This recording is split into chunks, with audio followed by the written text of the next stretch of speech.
in different laboratories. And so I think, actually Admiral Giroir is figuring it out to really create some kind of visual so that every governor and every health commissioner can see all of their capacity in their countries, in their states, county by county, so that they know where the tests are. So we pushed a lot of tests out, but they're not all being utilized.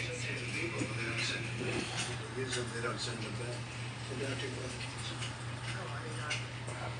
Dr. Brooks explained it very, very well. I just want to get back, John, to your question. It's a logical question. When you look at the number, you want to know what the demography is going to be. This is a number that we need to anticipate, but we don't necessarily have to accept it as being inevitable. And that's getting back to what I'm saying about we can influence this to a varying degrees. And if we influence it to the maximum, we don't have to accept that. That's something we need to anticipate. But I want to do, not all of us, we want to do much, much better than that. On that front, what do the models suggest is on the low end if you have full mitigation? Well, it says. That was full mitigation. That was full mitigation. It says 100 to 200,000. Anything, it's a lot of people, right? It's a lot of people.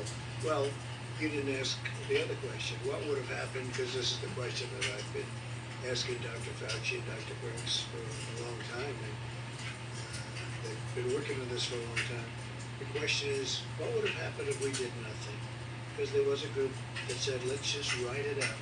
Let's write it out. What would have happened?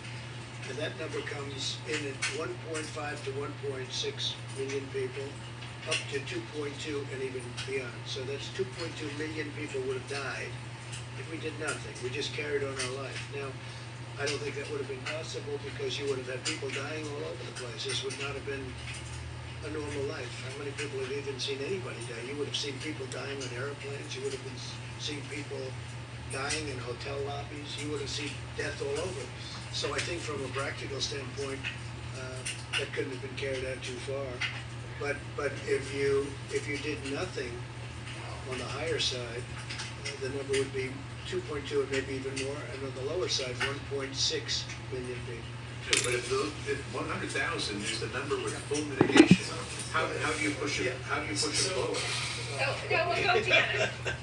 We've been at this a long time. You go first. So, John, it's an obvious, very good question. If this is full mitigation and it's 100,000, why am I standing here saying I want to make it better? Because that's what the model tells you it's going to do. What we do is that every time we get more data, you feed it back in and re-look at the model. Is the model really telling you what's actually going on? And again, I know my modeling colleagues are going to not be happy with me, but models are as good as the assumptions you put into them. And as we get more data, then you put it in, and that might change. So even though it says, according to the model, which is a good model that we're dealing with, this is full mitigation. As we get more data, as the weeks go by, that could be modified. Why does the model now, the top line on the lowball estimate, why does that not top out? I think it said 240,000, not 200,000. Is that a change? Is that because the state's up to doing enough? It just has to do with if you had more New Yorks and New Jersey, Chicago,